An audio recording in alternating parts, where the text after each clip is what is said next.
Muito boa tarde. Eu gostaria de cumprimentar essa mesa, que muito me honra participar dela. Particularmente, queria cumprimentar a vereadora Lisa Prado, a vereadora Amanda, que nos convidou para essa audiência, e todos os demais membros dessa mesa. Muito boa tarde a todas, a todos que nos acompanham, inclusive de forma remota. Eu gostaria de iniciar essa minha fala dizendo que as universidades federais, elas somente fazem, é uma coisa óbvia, mas elas somente fazem o bem para o Brasil. As universidades federais têm sobre si a responsabilidade de formar cidadãs e cidadãos que estarão a serviço da sociedade brasileira durante sua vida. Nesse sentido, estão nas universidades federais mais de 1 milhão de estudantes espalhados pelo país inteiro. Além do ensino de graduação de qualidade, as universidades federais são responsáveis por mais de 70% da pesquisa científica e tecnológica realizada no Brasil. Portanto, sem as universidades federais, toda a força de pesquisa ela ficaria definitivamente comprometida. E também as universidades federais têm, todas elas, uma forte interação com a comunidade local, em cada região onde se encontra, através de projetos de extensão, que vão desde aspectos relacionados à formação de pessoas, cursos de capacitação os mais variados oferecidos à sociedade, até projetos culturais, artísticos, programas sociais, os mais variados, de tal forma que, repetindo a minha frase inicial, as universidades federais fazem muito bem ao Brasil. No caso da Universidade Federal de Uberlândia, a Universidade Federal de Uberlândia, ela evidentemente é uma instituição regional, com forte presença no chamado Triângulo Norte, com campus no Pontal, em Ituiutaba, diversos campi aqui em Uberlândia, campus em Monte Carmelo e, finalmente, um outro campus em Patos de Minas, no Alto Paranaíba. E essa universidade, ela completa esse ano 44 anos de federalização. Uma história rica, uma história de muita luta, muitas dificuldades. E ao longo do tempo, a Universidade Federal de Uberlândia, ela vem sendo sempre vencedora. Hoje o tema que nos traz aqui tem a ver com contingenciamentos, com bloqueios, com cortes de recursos para as universidades federais. E nós vamos tentar, então, também falar um pouco sobre os desdobramentos desses cortes para a Universidade Federal de Uberlândia. Se nós formos examinar a Lei Orçamentária Anual 2022, a dotação inicial representa 1.177.698.640 reais. E ao longo do ano, essa dotação orçamentária vai sendo atualizada. A valores de hoje, significa 1.179.648.047. Evidentemente, uma parcela significativa disso se refere a benefícios, folha de pagamento, de tal forma que a parte discricionária do nosso orçamento, ou seja, aquela sobre a qual nós temos gestão, representa alguma coisa da ordem de 137 milhões de reais. Eu tenho aqui uma tabela muito interessante, e ela é uma tabela que retroage a 2015 e vem até 2021. A gente observa que o orçamento da Universidade Federal de Uberlândia, ele decresce. Evidentemente, eu estou falando aqui de valores atualizados para maio desse ano. Mas ela decresce alguma coisa da ordem de 21 milhões por ano. Ou seja, a cada ano, o orçamento da universidade ele vem caindo a cada ano 21 milhões de reais. Isso é extremamente preocupante. Se a gente pegar o último ano antes da pandemia, ou seja, o ano de 2019, o orçamento das universidades federais, para o conjunto delas, 69 universidades federais, isso significava alguma coisa da ordem de 6,2 bilhões. Em 2022, esses valores, são valores nominais, eles caem para 5,2 bilhões. E com os cortes que foram introduzidos no início desse ano, esse valor cai ainda para 4,5 bilhões. Ou seja, esses cortes são extremamente significativos.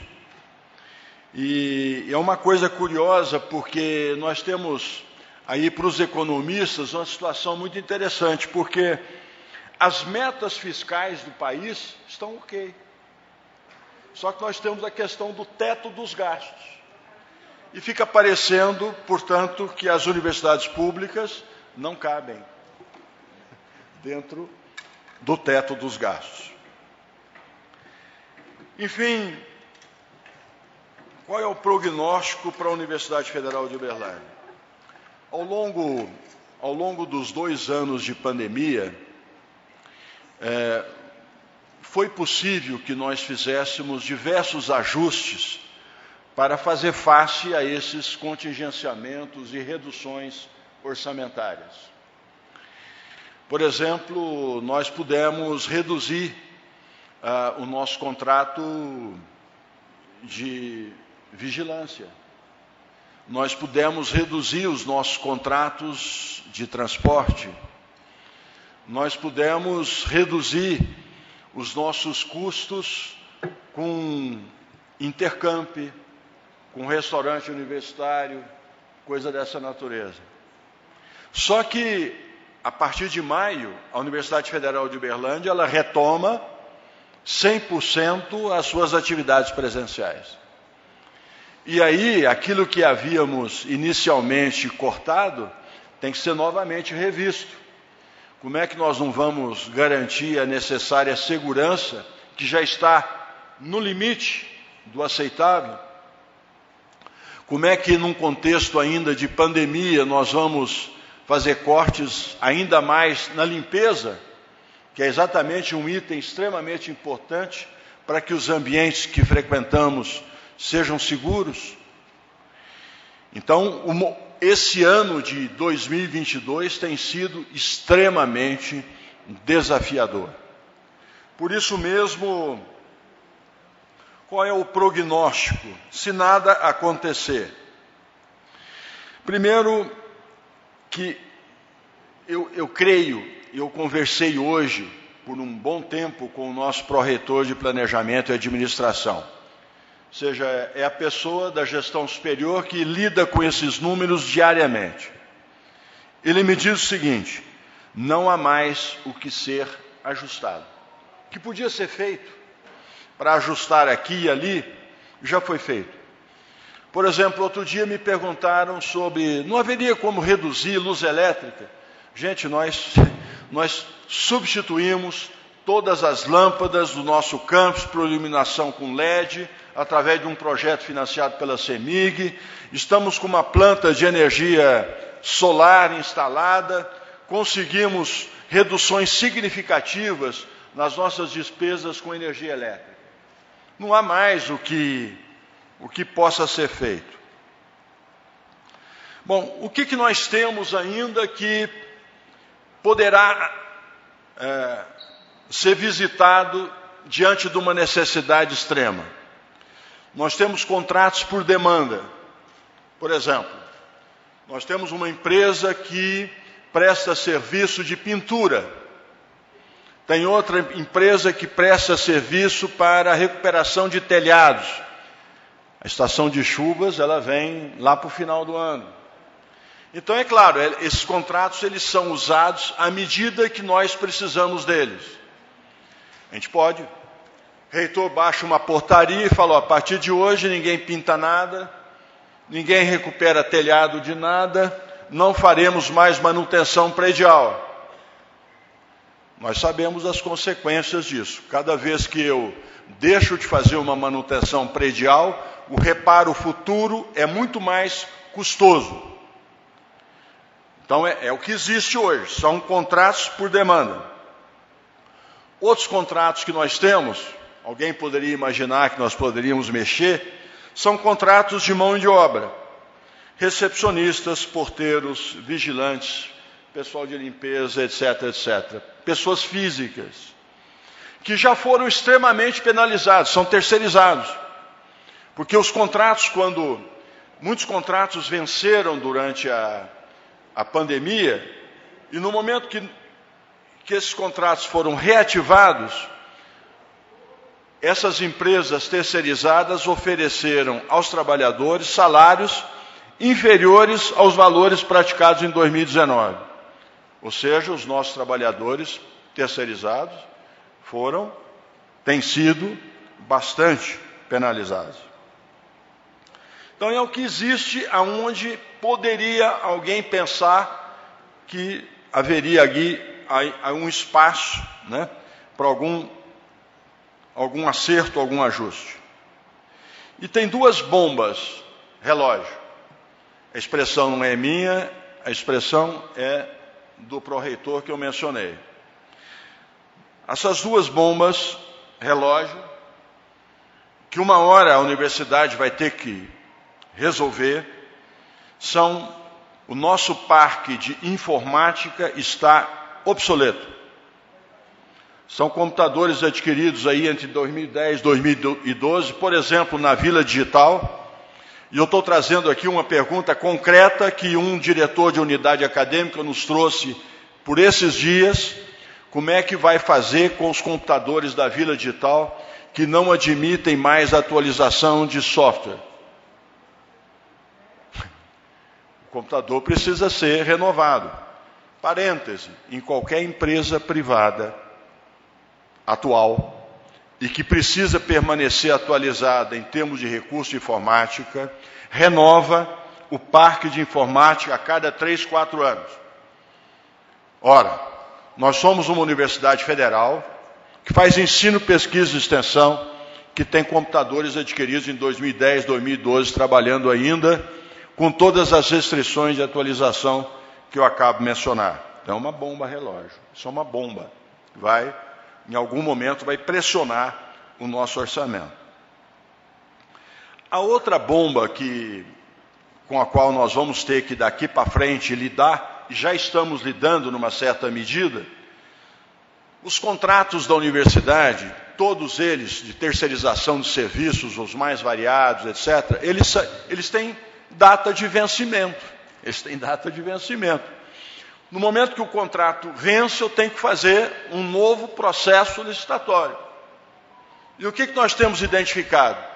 Que em todos os casos, sem exceção, em que nós tivemos novos processos licitatórios, os valores vêm majorados. Valores mínimos. Também me foi passado esse dado hoje. Os contratos que estão vencendo agora estão sendo majorados em relação a preço do ano passado em pelo menos 8%. Num orçamento que é reduzido, que já está pressionado, cada vez que eu renovo um contrato, eu tenho essa pressão. Então, são duas bombas importantes com a qual nós teremos que lidar. Eu não estou incluindo nesses meus comentários aqui um corte anunciado recentemente, essa semana, de 6,73 bi, sabendo que esses cortes afetarão a saúde e a educação. Só que nós não temos, eu acho, fora anunciado que nós teríamos uma discriminação de que maneira isso afetaria a educação e a saúde. Isso não aconteceu até o momento que eu saí da reitoria. Mas nós sabemos que esses 6,73 afetarão só a Universidade Federal de Uberlândia. Eu tenho uma lista aqui, de todas as universidades mineiras, ou seja, universidades federais localizadas no estado de Minas Gerais. Só para dar uns valores para vocês. Nós temos uma grande universidade aqui em Minas Gerais, que é o FMG. Ela foi afetada no discricionário dela em 16 milhões de reais. A Universidade Federal de Uberlândia é menor. Para nós foi 9 milhões e 700 mil reais. É muita coisa para você acomodar num orçamento de um ano, gente. Se nada acontecer, significa para a Universidade Federal de Uberlândia que um mês do ano de 2022 vai passar para 2023. Ou seja, significa que nós não conseguiremos fechar todas as despesas de 2022. Um mês dessas despesas, elas ficarão para serem acertadas em 2023 com o orçamento de 2023. Ou dito de outra forma, significa que o orçamento de 2023 da Universidade Federal de Uberlândia, ele de cara será reduzido alguma coisa da ordem de um mês de despesas da instituição. É isso que significa. E eu queria também, sem me alongar muito, eu queria mencionar um problema que tem nos preocupado profundamente. Nesse contexto todo estão os recursos para assistência estudantil. Hoje, aproximadamente 70% dos nossos estudantes têm algum tipo de vulnerabilidade socioeconômica. E a Universidade Federal de Uberlândia tem programas de ação afirmativa para tentar mitigar, ainda que minimamente, as condições não apenas de ingresso, mas de permanência dos estudantes até a sua formatura. Os países mundo afora têm ações afirmativas. E eu, propositalmente, vou mencionar aqui os Estados Unidos. Eu fui professor visitante numa grande universidade estadual nos Estados Unidos. Trata-se da Virginia Tech. Fica em Blacksburg, Virgínia. Uma universidade até de tamanho parecido com o nosso. Perto de 30 mil estudantes. Eles têm ações afirmativas lá. Então, a ação afirmativa não é uma especialidade brasileira. É algo necessário em qualquer país onde você julgue que tem que fazer, você tenha que ter medidas capazes de garantir aos estudantes que têm o talento para cursar o curso superior, mas não têm os recursos necessários para isso. Então, são estudantes tipicamente de escola pública. Muito bem. O que tem acontecido? Vocês sabem que a classe E é aquela que tem uma renda familiar até meio salário mínimo. A classe D, de meio salário a 1 salário, per capita, na família. E a classe C, de 1 a 1,5 salário. A política nacional, a política brasileira do PNAES, ela permite atender até a faixa econômica C. Só que, desde 2016, nós não conseguimos, através de ações diretas, atender a classe C. A gente atende mais ou menos a classe D e a classe E dos nossos estudantes. Nós temos, só para vocês terem uma ideia, 23,5% dos nossos estudantes são na faixa E, 30,2% na faixa D e 16,5% na faixa C. Se somar esses percentuais, vão dar aproximadamente os 70% que eu mencionei para vocês agora há pouco. Em 2022, agora, nesse momento, nós temos 1.800 estudantes que recebem benefícios diretos e 11.000 estudantes já acessaram o restaurante universitário, que é um benefício indireto. Então, são essas as questões que eu gostaria de trazer para a nossa reflexão nessa tarde, dizendo que a Universidade Federal de Uberlândia, ao longo de sua trajetória, sempre garantiu o fechamento do ano letivo. A Universidade Federal de Uberlândia continua garantindo o fechamento do ano letivo de 2022, apesar de várias das nossas ações, elas não terão condições de terem a extensão que nós gostaríamos que elas tivessem. Eu não posso ser mais explícito do que isso. O que eu estou dizendo é que o orçamento que nos restou, ele garante sim o término do ano letivo, porém com restrições. E a nossa comunidade universitária, ela até aqui tem entendido essas dificuldades. Nós temos tentado, a gestão atual tem procurado transferir o mínimo possível dos impactos orçamentários e financeiros para as áreas acadêmicas. Tem assumido na esfera administrativa sempre que possível. Sempre que possível. Eu agradeço a oportunidade. Espero que aqueles que nos ouvem tenham a sensibilidade com relação a esse tema, lembrando que as universidades públicas só fazem o bem ao Brasil e a Universidade Federal de Uberlândia somente faz o bem para essa região do Brasil na qual estamos inseridos. Embora tenhamos estudantes na Universidade Federal de Uberlândia provenientes de mais de 1.500 municípios do país. Muito obrigado. Vereadora Lisa Prado, vereadora Amanda Gondim, vereadora Cláudia Guerra, professor Valder, magnífico reitor da UFO, professor Edilson, nosso colega de gestão da ADUFO Seção Sindical, companheiro Robson, coordenador geral do Sintete UFO.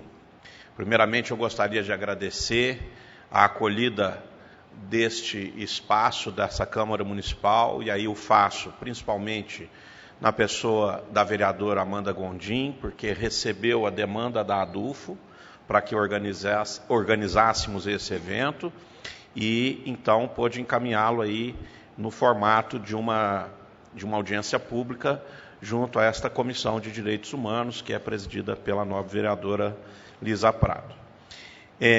Eu também gostaria, nessa etapa de agradecimento, de fazer um agradecimento especial ao professor Valder.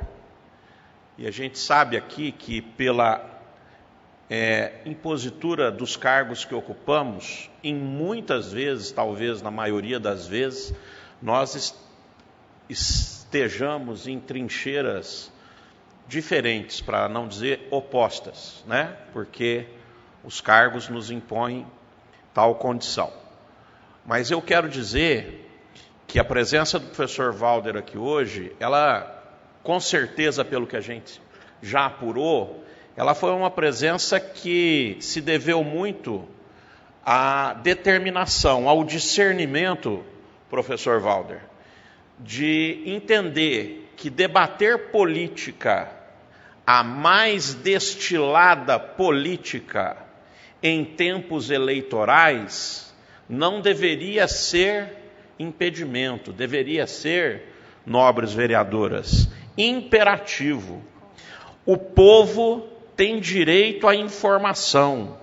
Os números que o professor Valder trouxe aqui, as análises feitas, não têm nenhuma conotação eleitoral. Eu espero que tenha consequências eleitorais. Mas, a priori, elas não estão sendo trazidas aqui a favor ou a desfavor de candidatura A e de candidatura B.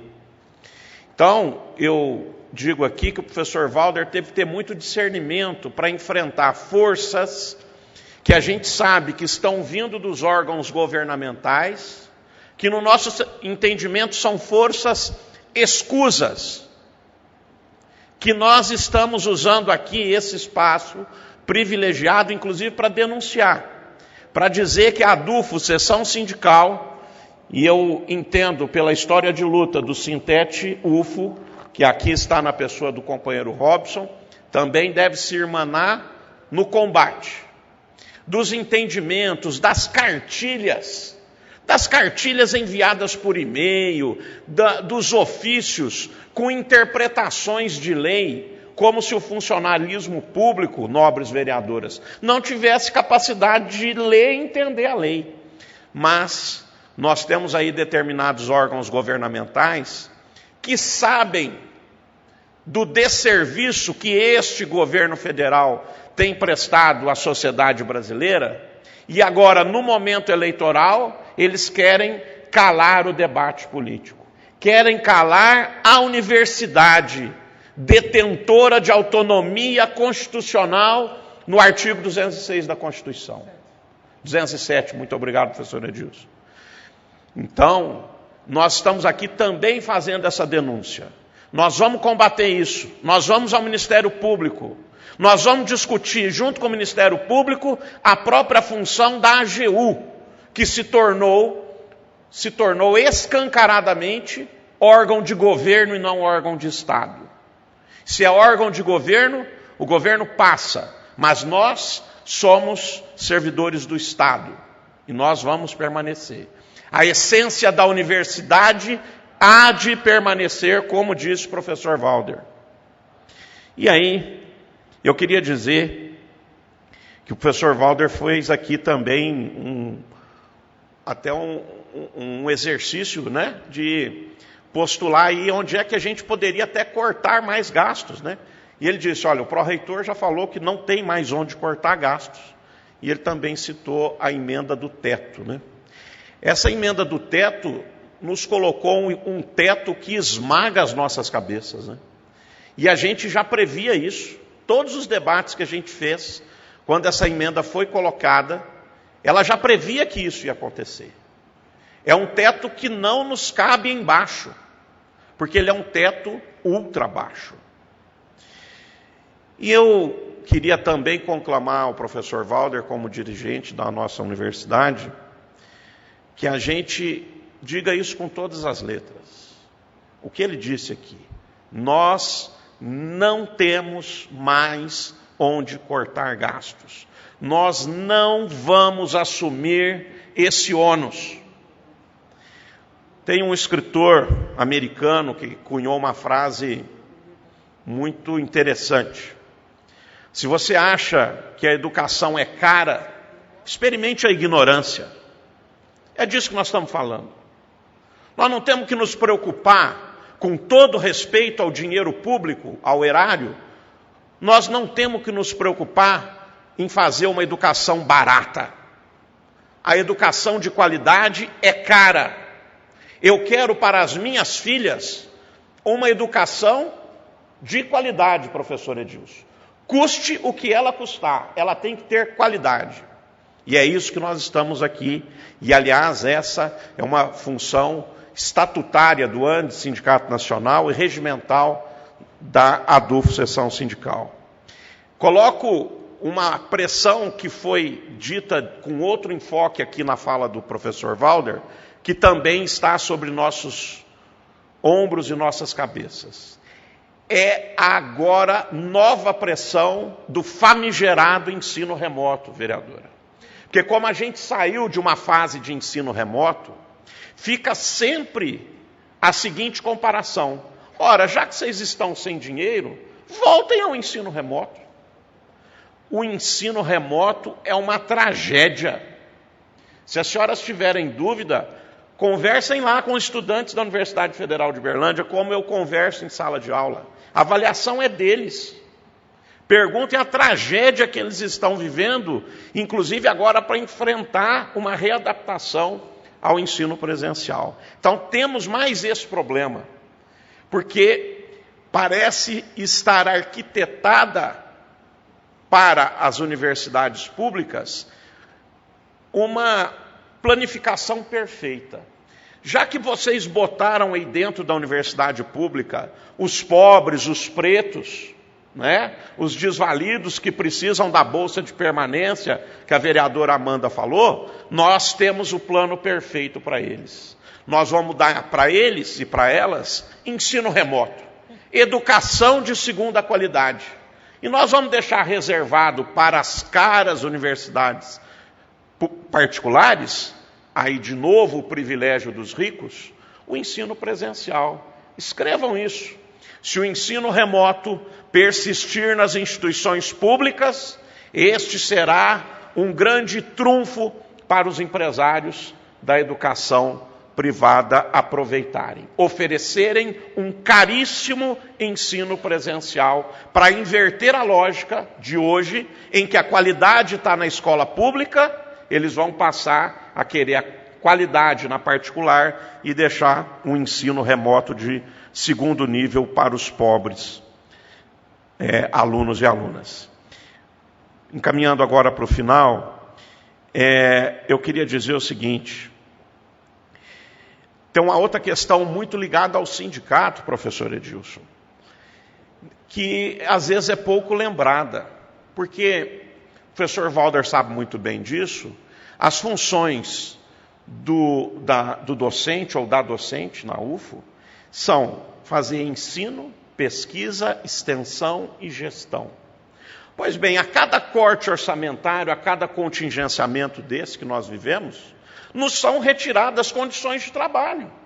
Porque como é que o docente vai fazer ensino e pesquisa, principalmente, e extensão, inclusive, que depende de financiamentos, né, muitas vezes que tem que ser disputados? Esses financiamentos estão claramente prejudicados, mas as cobranças não estão. Então é disso que eu estou falando aqui como dirigente sindical, de uma coisa que às vezes é pouco lembrada, mas que eu tenho certeza que está lá pesando na cabeça da base da ADUF Seção Sindical. Quero parabenizar que essa Câmara Municipal tenha sido sensível a esse tema, porque eu acho que ninguém aqui, e nem na cidade, despreza a importância da Universidade Federal de Uberlândia para o município de Uberlândia. A importância de ter aqui o número de docentes, de servidores, servidoras e estudantes que movimentam as ruas, a cultura e, por que não dizer, a economia dessa cidade. Então, eu acho que esse espaço aqui, senhoras vereadoras, é pouco. Reverberem as nossas vozes nas sessões desta Câmara Municipal. Nós temos que nos fazer ouvidos por públicos maiores.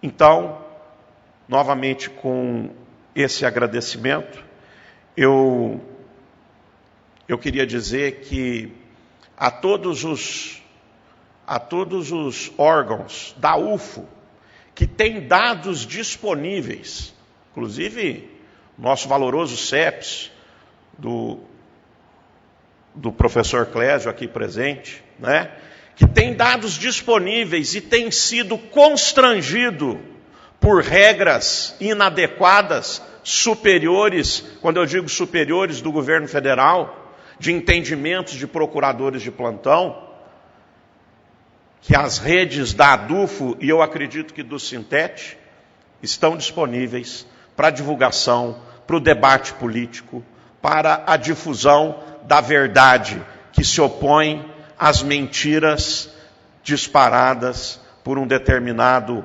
segmento neste momento eleitoral. Muito obrigado.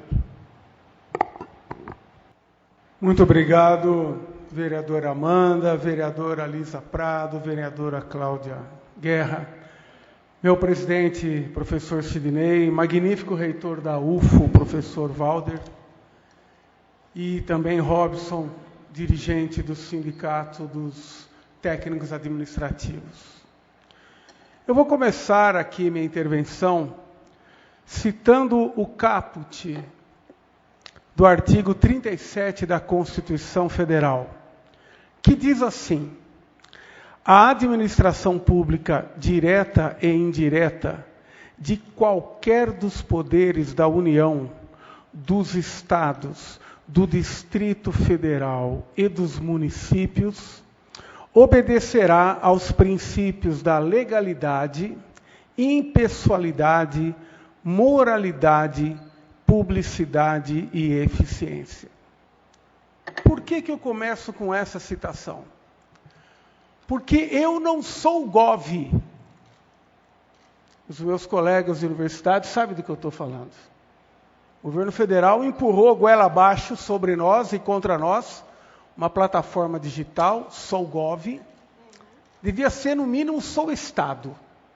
Professor Valder, parabéns pela postura correta, constitucional de estar aqui nessa audiência. Porque qual é a justificativa para a estabilidade do funcionário público de carreira?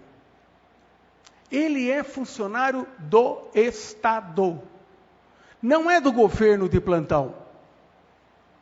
E essa possibilidade dele atuar de acordo com esses princípios é o que nos protege no exercício de uma responsabilidade que é a de obedecermos o ordenamento jurídico.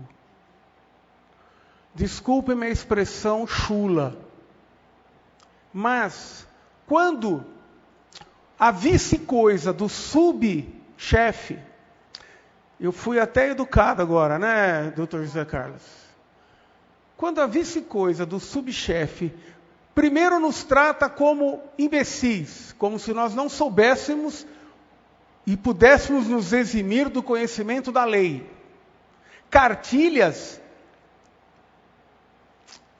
ofícios. Por que eu estou retomando isso que o professor Sidney falou? Daqui a pouco vai ficar claro. Eu acho muito engraçado, professor Sidney, em tempos em que, usurpando inclusive sistemas religiosos, muitos evocam João 8,32. A verdade vos libertará. Eu também estou de acordo com isso. Aliás, tem uma outra tradição, além dessa primeira, que conflui. Lenin, somente a verdade é revolucionária. Para que não haja choro e ranger de dentes, eu vou citar aqui Maquiavel. Nós temos que nos pautar pela verdade efetiva das coisas. Ou Nelson Rodrigues, a vida como ela é. E aí eu caio numa referência na minha área, e talvez eu decepcione alguns, Max Weber. Qual é a vocação da ciência, professor Valder? E aí eu me dirijo ao senhor, porque o senhor tem uma trajetória reconhecida internacionalmente de cientista. Nós não estamos diante de um currículo de menor envergadura, longe disso. A vocação da ciência, nas palavras de Weber, é aquela que está intimamente ligada com o ethos da convicção. Que convicção? O da verdade. A da verdade. A verdade científica, ela está sendo imolada mais uma vez com esses cortes orçamentários. Eu estou plenamente de acordo com os gravíssimos impactos desses cortes orçamentários para um conjunto de aspectos já mencionados aqui. Assistência estudantil, em primeiríssimo lugar, estrutura material. Eu até tenho a impressão, professor Valder, que a Vila Digital, se não for inovada, atualizada, pode virar uma Vila Sésamo dos anos 70, lá atrás. Mas o comprometimento maior é daquilo que está inscrito no muro do campus Santa Mônica. UFO, um bem público a serviço do Brasil, a serviço da nação. O que se compromete quando cortes orçamentários são aplicados sobre e contra universidades é o desenvolvimento, é a soberania nacionais, as duas coisas, o desenvolvimento e a soberania nacionais. E se compromete a possibilidade de avançarmos no conhecimento científico. Não são os coaches, não são os youtubers, não são os influencers, não são os gurus, tenham eles báculos ou outros adereços religiosos, turbantes, não são esses que fazem a ciência.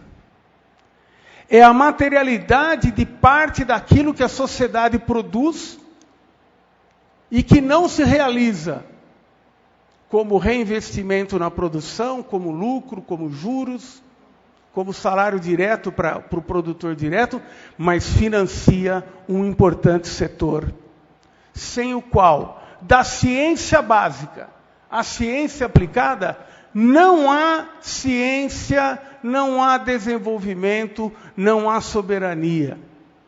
E por conta disso, direitos sociais e a própria democracia são impactados. Portanto, nós somos Estado. Nós temos a obrigação de ter a coragem de proclamar do alto dos telhados, Lucas 12, 2 e 3, já que nós estamos nesses tempos de evocação indevida, de afronta à laicidade do Estado, vamos citar isso também. Aquilo que foi conchavado em quatro paredes tem que ser proclamado do alto dos telhados. Nós estamos cumprindo esse dever, porque hoje há uma série de recomendações da subcoisa do vice-chefe que está tentando colocar uma mordaça, atenção, no IBGE. Aliás, como é que começou essa história? 2 anos sem financiamento para o censo. Agora no CEPES, porque parece que não pode, professor Márcio, revelar os dados da realidade efetivamente existente em termos de inflação, de empobrecimento da população, porque estamos em período eleitoral. Ora, me poupe. Nós estamos falando aqui de ações e consequências de um dos poderes do Estado. Ninguém aqui está fazendo campanha política. Se há uma confluência entre quem é chefia de Estado e de governo e candidata para a reeleição, esse não é um problema nosso. Nós temos a obrigação constitucional de nos pautarmos pela publicidade. Então nós estamos aqui claramente denunciando, essa é a minha área de atuação na universidade, ciência política. Nós estamos denunciando que há medidas em curso que configuram uma censura sobre o pensamento científico. O problema é quando essa censura adquire conotações de autocensura. Naquilo que Foucault chamava de espaço panótico, e Gramsci chamava de direção moral, intelectual e política, quando sujeitos que têm obrigação, até pela estabilidade que possuem, de vir a público e dizer o que acontece com esse tipo de corte orçamentário, se coloca de maneira tímida, com o freio de mão puxado. Nós não podemos aceitar isso. Nós somos sustentados por parcela da riqueza que advém da sociedade civil. E a ela devemos satisfação. Então, eu fico muito satisfeito de compartilhar desta mesa com um gestor que veio a público, contrariou talvez a vice-coisa do subchefe, mas agiu em consonância com o ordenamento jurídico e constitucional e com o compromisso republicano e da ciência. É a isso que se presta essa mesa, que não por acaso tem 2 vereadoras formadas na UFO. Era esse o registro que eu queria fazer. A ADUFO não se furta a esse tipo de debate, que, como bem disse o professor Sidney, precisa ser espalhado, viralizado, proclamado do alto dos telhados. Sob pena, e com isso eu encerro, de sermos mornos, nem quentes e nem frios. E esses serão vomitados pela boca. Apocalipse. Muito obrigado.